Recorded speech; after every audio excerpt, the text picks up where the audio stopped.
Tata നാനോയുടെ starter അയക്കുന്നത് back seat ഇളക്കി എടുത്തിട്ട് ഇവിടെ ഒരു ചെറിയ കവറുണ്ട്.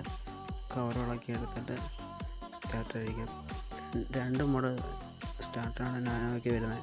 പിന്നെ ഓട്ടോമാറ്റിക്കിന് വേറെ മോഡൽ വരുന്നുണ്ട്. രണ്ട് സൈഡിലായിട്ടാണ് പഠിപ്പിച്ചേക്കുന്നത്. ഈ മോഡലിൻ്റെ എഞ്ചിൻ്റെ സൈഡിലായിട്ടാണ്. Oil filter അഴിച്ചെടുക്കണം. പിന്നെ ഒരു റേഡിയേറ്ററിൻ്റെ ഒരു വെള്ളം വരുന്ന ഹോസുണ്ട് ഹെഡിലോട്ട്. അത് ഊരിയെടുത്തിട്ടാണ് നമ്മൾ ഓയിൽ ഫിൽറ്റർ അഴിച്ചെടുത്ത്.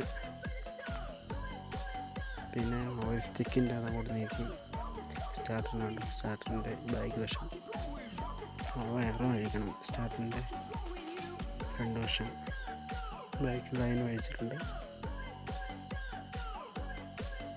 ഇച്ചിരി ചടങ്ങാണ് സ്റ്റാർട്ടർ അഴിക്കുന്നത്. ബാറ്ററി കടക്കാർക്ക് ഇത് അറിയാമെന്ന് ഇച്ചിരി ബുദ്ധിമുട്ടാണ്. മെക്കാനിക്കർക്ക് അറിയാം, നല്ല പണിയാണ് ഈ മോഡൽ സ്റ്റാർട്ടർ അഴിക്കാൻ. മറ്റേ തന്നെ അത്ര പ്രശ്നമില്ല.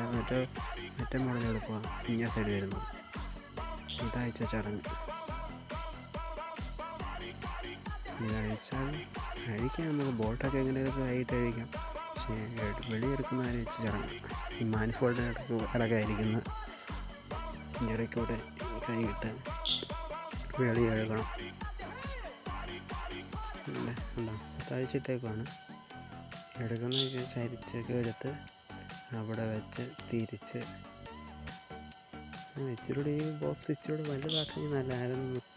ഈ അഴിക്കുന്ന ഈ കവറെ ഇച്ചിരി വലുതാക്കി ഇച്ചിരി എളുപ്പമായിരുന്നു. ടാറ്റ കമ്പനിക്കാരിങ്ങനെയാണ് ചെയ്തേക്കുന്നത്.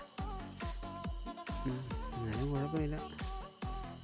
ഒരു ബുദ്ധിമുട്ടാണല്ലോ, എല്ലാ വർക്കിനും അതിനകത്ത് ബുദ്ധിമുട്ടുണ്ട്. ഇങ്ങനെ ബുദ്ധിമുട്ടി സ്റ്റാർട്ടർ എടുക്കുന്നതിന് ഒരു ചടങ്ങാണ്. ലേബർ എന്തോ വാങ്ങിക്കുന്നൊരു പിടുത്തമില്ല. ഓയിൽ മാറുമ്പോൾ തന്നെ ഓയിൽ ഫിൽറ്റർ മാറാൻ നല്ല ചടങ്ങാണ്. എല്ലായിടത്തും ഓയിൽ മാറുമ്പോൾ ഓയിൽ ഫിൽറ്റർ മാറുമെന്ന് തന്നെ ഡൗട്ടാണ്. അതേപോലെ ബുദ്ധിമുട്ടാണ്. നമ്മളൊന്ന് കയ്യിൽ കാലോട്ട് മാറും. എന്ത് ചെയ്യാനാണ്, നമ്മൾ തൊഴിലായിപ്പോയില്ലേ. ചരിച്ചെടുത്ത് സ്റ്റാർട്ടിങ് വെളിയെടുക്കാം. ഉണ്ട് ചെവണിയ കൊള്ളാം. ഇച്ചിരി ഉള്ളെങ്കിലും